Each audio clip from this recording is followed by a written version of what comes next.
allegiance to the flag of the United States of America and to the republic for which it stands, one nation, under God, indivisible, justice for all. Thank you. This meeting in order. Anyone have a chance to look at the minutes? So moved. Second. All in favor? Aye. Opposed? Okay. Start at the bottom of the list with resolution 1. The one and only resolution. Good morning, everyone. HE1 is a resolution requesting the increase in repair and maintenance line to $5,000. We are experiencing electrical issues at the field station, and we believe it's a result of rodent chewing into the wires. So that was our initial assessment. So we'd like to get a professional electrician in there to fully assess it. And we'd also like to take a step forward, and we've got some quotes to do some animal control programs to prevent this situation happening again. So we're requesting to use money from the salary lines due to vacancies to address this issue. Okay, a motion for discussion. So moved. Second. Okay, any discussion? Go ahead, Frank. Do we have cameras out there? Can we get pictures of these things? I think the animals? yes, I think we may have to have the police and the sheriff come out and start eliminating. We're working with IT to get Okay. the cameras installed, because there are people that go back there at them, and we want to make sure that our assets are, Sure you're two-legged, not full-legged. yeah. Okay. We believe it's squirrel.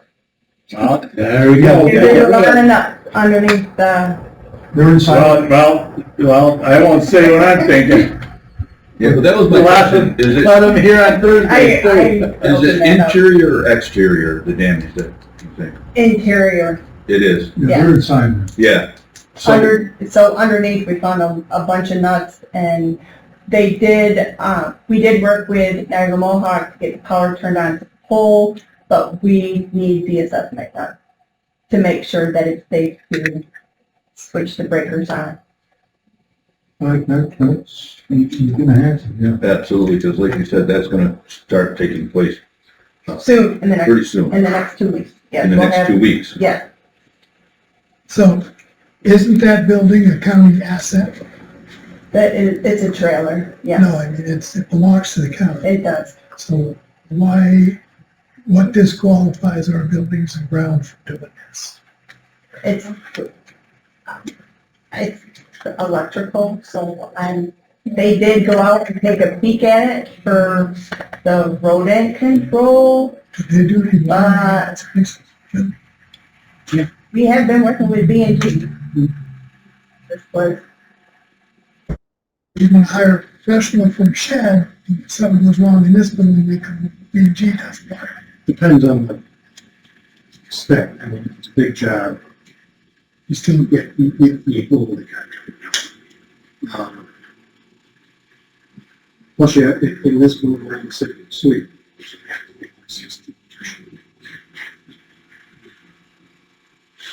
Either, no, sorry. They're Suite and Cleveland. So, the B&G says they can't do the we've been working with B&G through the whole thing, and Chris has been in contact with them, and this is what was suggested, so this is what we're going to. All right, they would do it themselves. Okay. That's all. It is what it is, but mobile homes they're just not really designed to keep critters out. That's the problem. They have more where the coming flow for water or your wastewater, where the plug is and the tail for the electrical panel. There's more ways than critters can get in there and shake a stick at.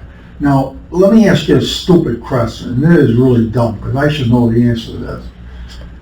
But I've never had to ask it. Are we gonna have a permanent building out there for like, forever? I What, like that? That's not what I asked you. We have the trailer, it's over 30 years old right now. It's starting to become our money pit, where we're dumping money into it that if we could work with the DEC and see if they would permit us to have a standing structure, would be the best way to go. I would like to see that in the next 5 years. I don't know if the DEC would approve it, but I'd like to start going in that direction and seeing if we could get approval. Because this is, this is not forever wild, but it is an environmental site. We have to get approval through the DEC if we're going to do anything. Doesn't the DEC benefit from that? They would, because we would make sure they did benefit from it by letting them leave equipment there, because they're the ones that maintain the land, they do the mowing, so we would work something out. I mean, I hate to spend money on anything, believe me, but this is something that, mobile home's not the answer for out there. It's just not. I'm sorry to say it, maybe some of you guys are gonna shrug your shoulders, but, you're not gonna keep critters out of a mobile home. Not gonna happen. Well, it's a bit off topic. The actual fix needs to be fixed for now, but part of the answer to your question is no indication in the near future that this is not going to be needed. As Vera said, it's 30 years. I don't see the state taking it over anytime soon because we've been trying to get them to regionalize mosquito control for a while. I think it would be a very good idea to work with the DEC to find out what we can do, come up with a plan, send our grant writers to work to get a grant on something like this to help us build this. Because this is a public health issue. I think there's grants out there that would help put together a lab. And we have a new grant writer contracted to the county, be a great project. I have a meeting with them coming next week. And it would also be a good project possibly for federal allocation through the congressional. The window's just closed this year, but since we don't have the answers, all the answers for it anyway, it'd be a goal for when it comes again, when those grants come around again in March of next year, to have all the information we need and put in for a memorandum to fund construction of a lab like this, so that I think a project that protects public health, particularly when it comes to AAE Westfield virus, might be something that our representative would like to put together. All right. Committee agrees with that idea? I think it's Absolutely. we gotta be real about this. It's actually necessary. It's something that's necessary. Having been out there and seen that structure, I talk with people that work in there all the time, and trying to facilitate that needs to be more than what's there. And now knowing that it's 30 years old, it has to be updated. I agree. Okay, any more discussion? All in favor? Aye. Opposed? Motion carries. Thank you. So we do have a presentation.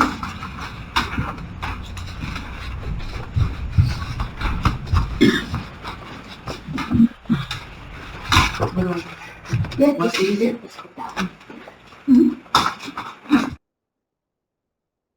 Teresa Wilson, and I am the founder of Friends of Recovery Oswego County, which is a recovery community organization, also known as an RCO. What is an RCO? It's an independent, nonprofit organization led and governed by people in recovery, friends, and allies. It follows a national model for recovery services. Oswego County's mission is to work collaboratively to create and promote strategies and solutions for long-term recovery for those impacted by substance use disorders in Oswego County and ensuring the availability and accessibility for all. Our goals include promoting education, prevention, and awareness activities in an effort to reduce stigma and discrimination related to all paths to recovery from substance use disorders. Create and promote strategies and services around the 8 dimensions of wellness, thereby improving the quality of life, reducing the risk of recurrence, and assisting in the development of a sustained recovery community, and advocating for legislation and services that support all pathways to recovery. So who makes up an RCO? People in any stage of recovery, people who are actively using but looking for resources, friends and family of those in recovery, allies, treatment facilities, recovery housing, and a lot of others, human service agencies. There are multiple pathways to recovery: mutual aid support groups, traditional treatment settings, faith-based supports, wellness journeys, medication-assisted treatment, on your own without formal assistance, harm reduction, and many more. Everyone's journey is different. We recently held our annual meeting and elected a new board of directors for this year, including Ellen Lazard, Jessica Ponte, Tricia DeWolf, Virginia Bow, Halen Dowd, Thomas Murphy, Aaron Stark, Megan Waldrath, Teresa Wilson, myself, and Jessica Woolworth. We just had an annual activities report. I'm going to give a short overview. In 2022, a grassroots group was formed to start up an RCO. Trainings, conferences, classes were taken in regarding to recovery support services and creating an RCO to bring non-clinical supports to Oswego County. An RCO is a valuable tool to help with the epidemic of opioid overdose crisis in Oswego County. So in 2023, we formed the organizational structure and established the nonprofit.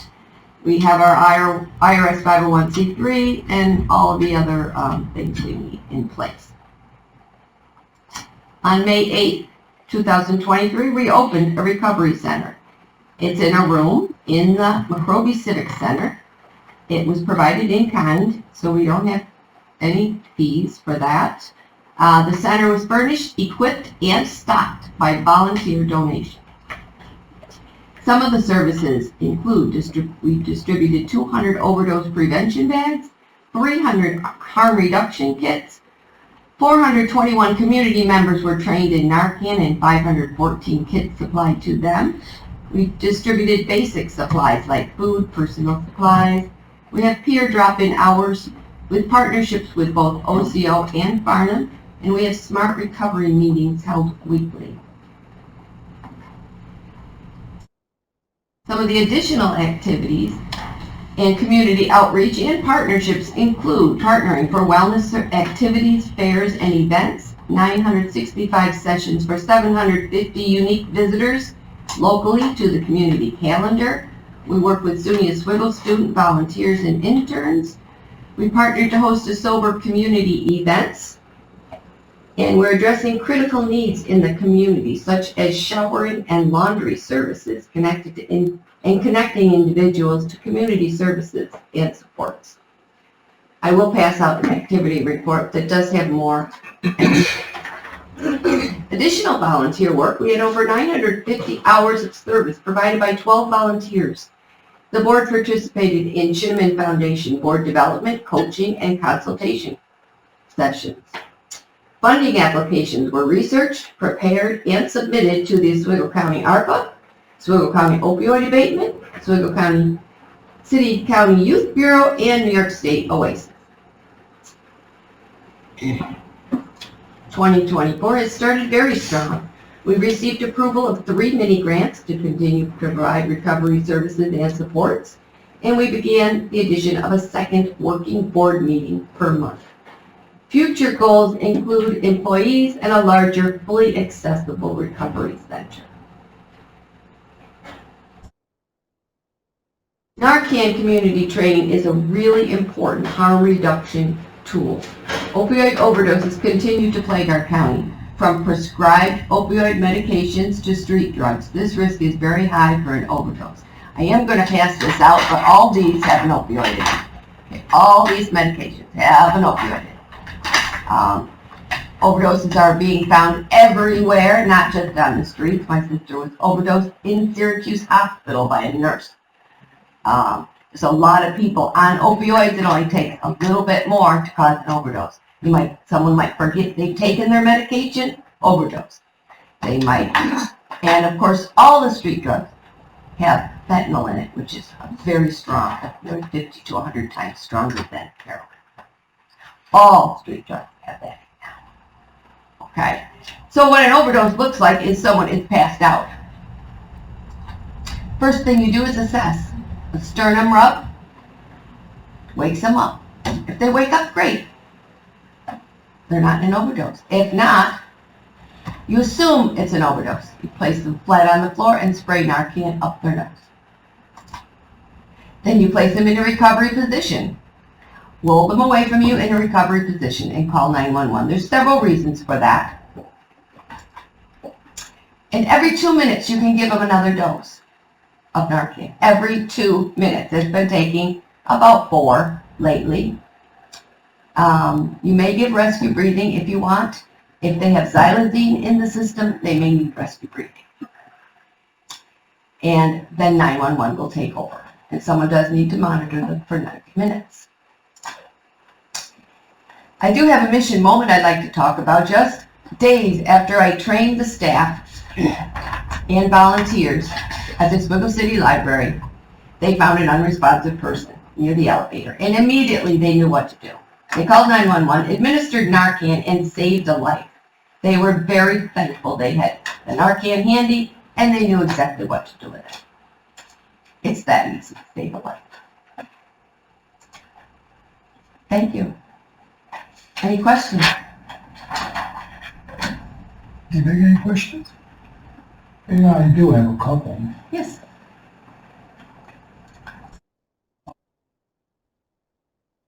Your office is in the city of Oswego. It is. Right?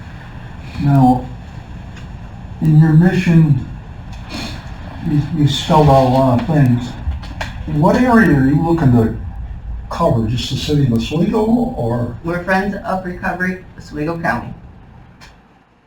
That's good. That's admirable. Believe me, I like what We'd you're like doing. to start in the city of Oswego Well, and branch out. we have just as many, if not more, problems up in the north country if you get up towards Redfield, Orwell, up in that area. Because obviously it's a very desolate area.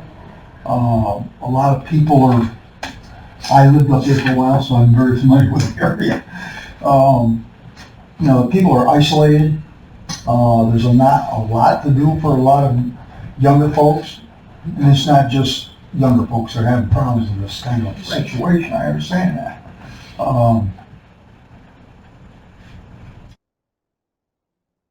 A big outreach.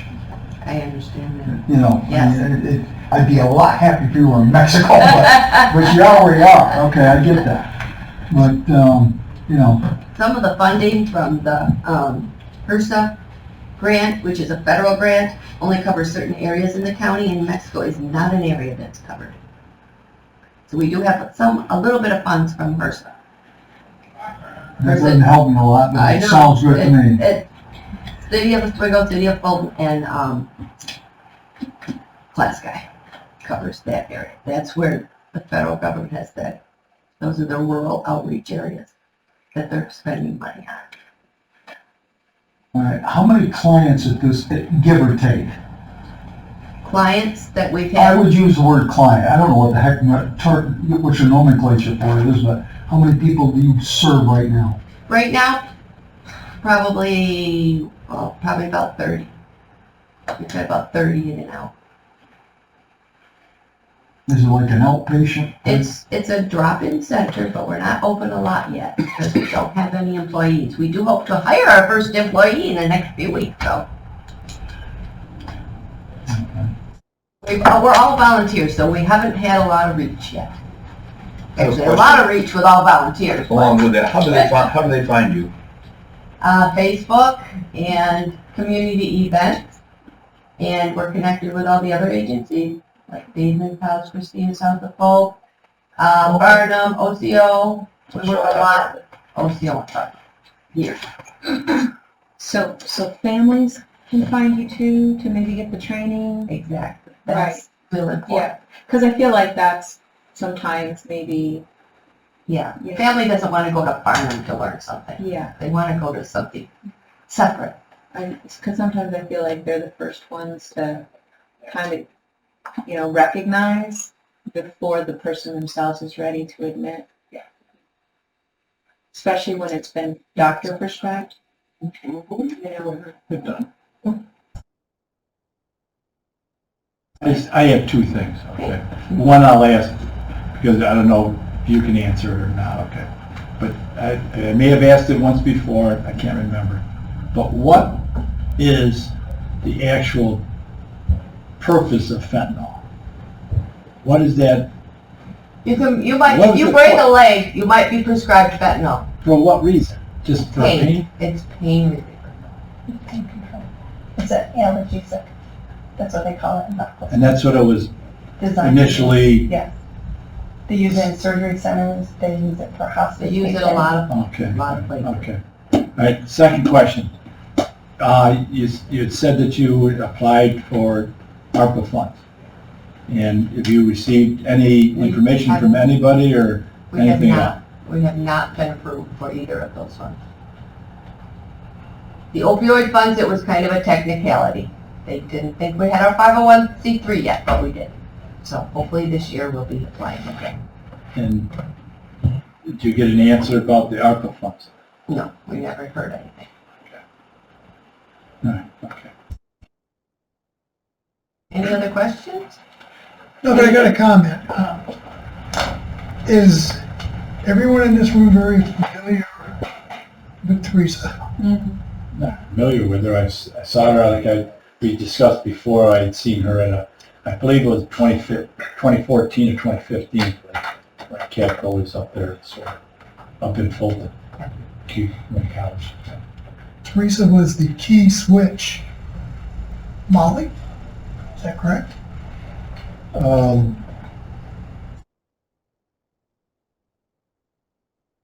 Banning synthetic. Synthetic? Molly used to be a specific synthetic drug Yeah. called MDMA. It is not anymore. Molly is now a slang term for synthetic drugs. Okay. So this county got that taken care of with the state, and Teresa was a player in that. You actually been to the Washington a couple times, right? So she's got the compassion for it. And also, don't you work the lunch every Wednesday For breakfast. is it breakfast? No wonder I don't go, I don't eat breakfast. We have a community outreach breakfast at the Elam Grace Church every Wednesday, and that's where I connected all kinds of services to come find the people where they're at. So there's lots of services now at the breakfast. Good. And supplies for the homeless. We have a lot of homeless that have nowhere to take showers, nowhere to do laundry. Yeah, Rise donated a So, bunch of stuff I to have connected them. I've made a program with the Y to help some of the homeless take showers. And provided laundry cards for people that need to do laundry. Nice. Okay, anything else? Anything else? The overdose deaths have gone down. This time last year there was 10, now there's only 5. So they are going down. Is your contact information on the sheet you're gonna hand out? I don't think I have it on there. And cards? And I ran out of cards. So, can I email you my information? I do have a couple handouts I will pass out.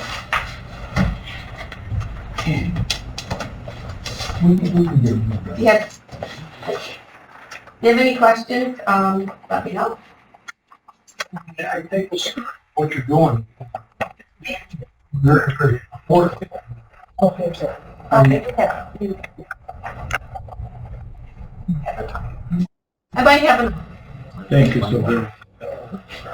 and I have Narcan kits. You've all been trained in Narcan, community Narcan now, so if anyone would like a kit, I have a kit. They don't have a lot of them anymore.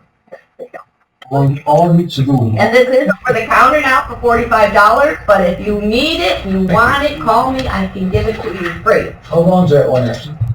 What's the shelf life? It does have an expiration. These are 2026 that I'm giving out now.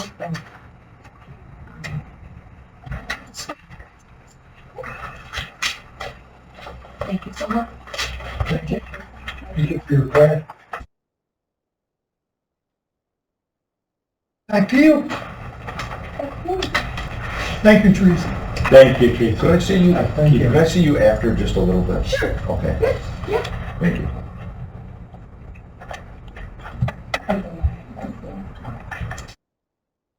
Just one. While you get your environmental and your opioid. Thank you. Yeah.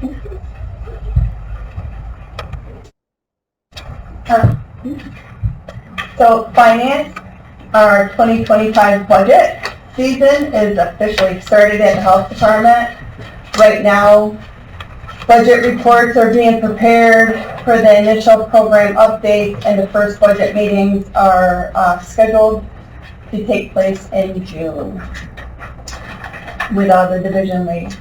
Strategic planning and accreditation. We are currently working on the application that needs to be submitted by May 17th. We're waiting on the one last piece, which is the ADA building inspection, which is scheduled this week.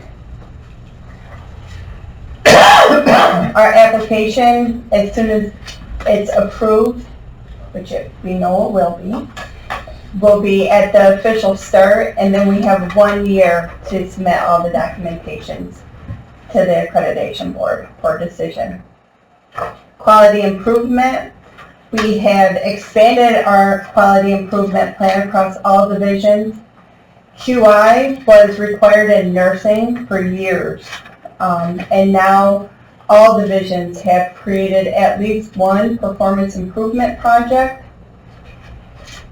and they're currently working on that, which is wonderful news, and that's something that's going to bring improvement across the whole health department. So that's wonderful. And our first big department-wide QI meeting will be held in May, where all the division leads will present what their projects and what they're working on. Public health education and emergency preparedness, chronic disease self-management classes are underway. We have 8 participants. Stepping On, which is our fall prevention class, is started April 23rd in partnership with Bishop Commons as our whole site, and it's also open to the public. Our chronic disease self-management class starts in May. We also held a vaping presentation with P.B. Moore High School and the Phoenix School District, which was very well received. Phoenix also invited us back to host a suicide prevention and emotional wellness presentation. We continue to work on our year 12 performance work plan. Sure. Who are you presenting it to? It depends on, the suicide prevention is senior and junior high. Is that who you're asking? Is Yeah, that big thing? I mean, we're not just giving it to them, you know, the No, staff. the littles It's do kids. the emotion, yes, so the littles, or elementary school, I call them little, Whatever. okay. They get the emotional well-being presentation where we do suicide prevention for the senior and junior high schools. And then the vaping is for the junior high. That's what our focus is, but we also go into the high school where there is a problem, but we need to catch them young. So we Oh, yeah, don't. no, I agree. I For agree. the vaping. Okay. And we try to get into all school districts, so it's open to all of them. We do Well, our best. I'm glad you got Central Square and Phoenix, those are both mine. We did, so, yeah. We're also working on the new community health and improvement plan, which is due this year. And then our public health emergency preparedness budget was approved by staff, which is wonderful. That's a big project that we work on. And then that was approved. And there were no unusual events that happened during the total solar eclipse. And National Public Health Week was a huge success, and more information on that in the coming weeks when we get all the data back. OD2A, which is your handout for overdoses. The overdose fatality review team is in the planning stages. We had a conference call with the New Jersey Department of Health and their HIDA program, which is the high intensity drug officer in their area. They were really the pioneers that developed the overdose fatality review team. It was wonderful to speak with them. I think they brought a new life to our team, and we're ready to roll. To get this going, we decided after that meeting that we're going to do it. We're just going to start small and work out all the areas that we need to work out before we bring in more people. Our team will start with the DA, health staff, and our HIDA officer, and then we'll bring more people in as we need it. So we'll get our first review under our belt, and then we'll decide how to move forward from there. I think we've been so nervous about starting it, we just need to do it. We need to jump in, do our first review, and do what we need to do. So that's what we're doing. Our Healthy Families program is at 103% capacity with a high home visit rate of 95%, and that was in the last quarter, which is wonderful. We're starting to plan on doing a couple of events for the families during the summer. The program also had a review from the Prevent Child Abuse New York, which is PCANY, that's what I'm going to call it, for quality assurance. And per PCANY, our staff did outstanding. They had many strengths, such as being supportive, good listening, and using really good reflective technique to facilitate strength-based discussions and got our families involved. Our program is really to make our families self-reliant, not to rely on us, but to use their own will and strength to do good for the families. That's the best way to do it, and our program is doing amazing. Environmental, our next rabies clinic is scheduled for May 1st, and that's going to be at the Fulton Community Center from 6 to 8. I will not be able to attend that. I usually attend all my rabies clinics, and I will be in a conference, so I'm going to miss this one. And I think this is a big one because we've never held it at the Fulton Community Center before. So all my staff know to come back and report what the feelings are, what the strengths were, and what the weaknesses were during this clinic. Vera, I have a question on that. Mm-hmm. On the sign going into Fulton by War Memorial, it says rabies clinic, May 1st at 6 to 8. Call this number to make an appointment. Yes, everything is appointment driven. We do take walk-ins, but if they walk in, we usually say this is the best time to come back because we want their animal vaccinated. Okay, I was not aware of that. Yes, everything is appointment based. Even Are all your rabies clinics that way? all of our clinics are that way. It's by appointment. So how many appointments do you have so far for Fulton? I can send it to you in an email. I know the phones have been ringing a lot, but I don't have that number, but I can definitely get that number. It's been a while since I've been part of a rabies clinic. Back when I was working at thing, and people just show up and get in line. Yeah. So they've changed that since 5 years ago. We did, so we want to know how much rabies vaccine we need to bring, how many extra staff need to staff it. We found this is just the better way to do it. We do this for our immunization clinics for people also. Now, it's everything with an appointment. Okay, thank you. Thank You're you. welcome. And then no one's waiting and there's really no line, and if it does, it moves really fast. Just don't let them stand on the shoulder of that road. We had one car that hit their brakes, they were over the line. There's definitely enough room inside the arena that we can We I don't started think the sign, anybody's they gonna were be taking the outside. picture, we were right there. Yeah, the intersection is a little tricky. It's crazy. It definitely can be. Yeah, send me the numbers, please. Sure, absolutely. Our children's camps and other seasonal paperwork are starting to come in. This is definitely our busy season in environmental. In the upcoming month, we're going to see a large increase in food vendors and campgrounds. And that as the weather gets nicer, we'll start seeing pools and beach areas. Applications start coming in.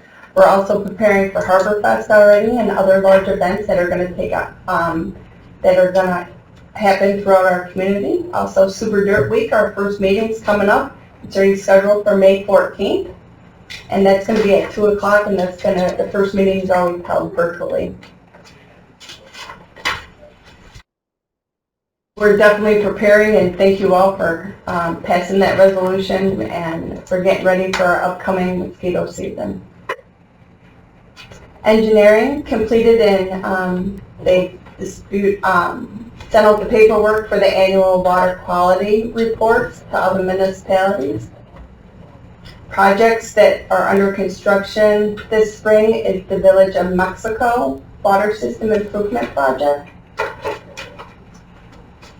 Bankrupt Road Water District, the Town of Orwell's Water System Improvement Project. The plans have been approved for the Town of Mexico water system, and that's area number 6. And that's State Route 104 water storage. And all of these have been complete reviews, and there's additional 20 other projects that are going on in the county. And if you want a full list of them, I'm more than happy to send that your way also. Preventive respiratory diseases are on a decline, thank goodness.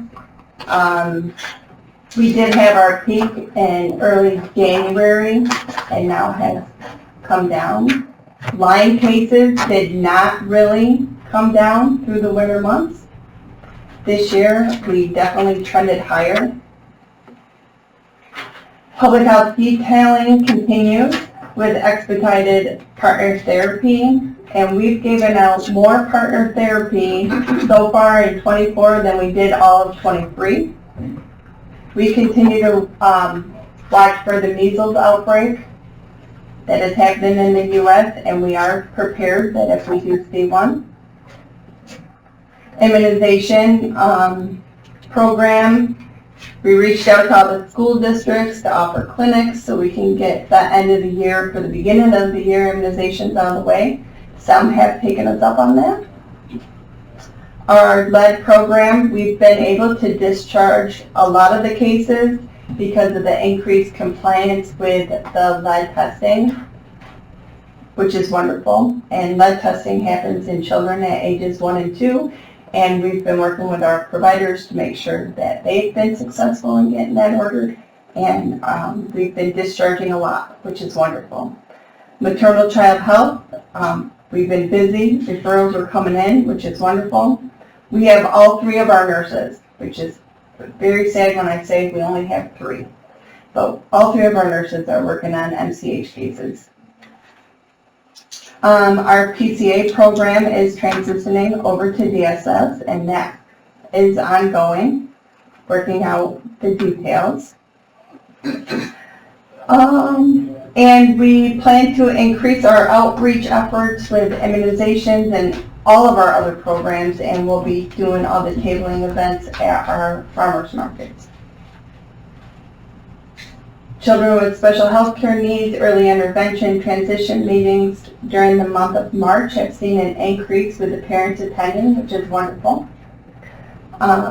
We believe that is because we're offering virtual meetings now with them. So that has been great.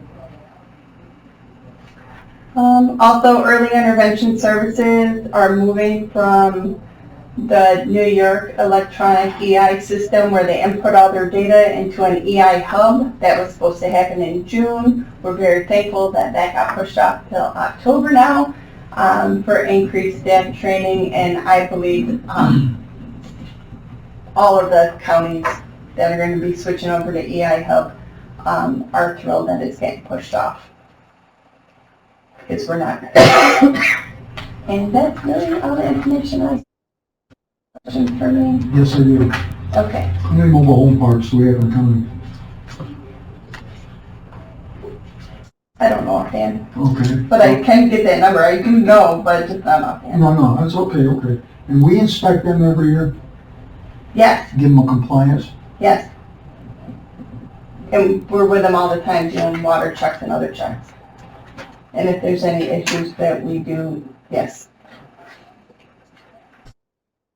We work very closely with all of our mobile home parks. Well, yeah, I would think so. We do. Now, that's gotta be quite an inspection. What is it? That's gotta take almost a day, I would think. Yes, and who's inspecting it, and if they're familiar with it, and yes. Who does that, Bill or? No, it's Jean Cush, and we have other seniors. Christina Peterson does mobile home parks, Jean does mobile home parks, Emily Oldenburg does. They all can do mobile home park inspections. You know, 'cause there's a lot involved in that, a lot of infrastructure you have to be aware of. Yeah, and our staff are definitely highly trained to be able to do that. Are you making any gains with Sanders Trailer Park yet? 'Cause that water's right on the borderline of not passing. That sand bridge. Yes. It's on County Route 10. Oh, I'm familiar. You are. Paul Pietro owns that. Yes. We have done recent water tests there, and It's closed. Mhm. Now, I got a dumb question to ask you. If that water, and it's not getting any better, fails, what do we do with all those people? well, it depends on where they're failing, because a lot of times you can fix water systems by chlorination or going to a UV, which I believe that is the case, where they're sanitizing the water through a UV system. It hopefully, eventually, the municipality will have water that goes down the Well, the road. municipality doesn't own it. The mobile home park owns it. But municipal water Okay. would be eventually nice for I that won't live area. long enough to see water out there. That's a problem. So right now, they're on the well, so, how to fix it is usually by UV sanitation or by chlorination, depending on what they're finding in that water. Those are on top. We are on top of it. It is critical. We are on top of it, and if it might even turn into a bottled water or boil water advisory, and residents of that area have to be notified of that. Okay. Okay.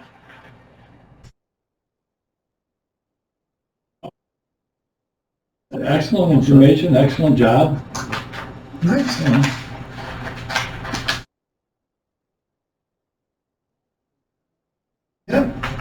Second. Yep. All in favor?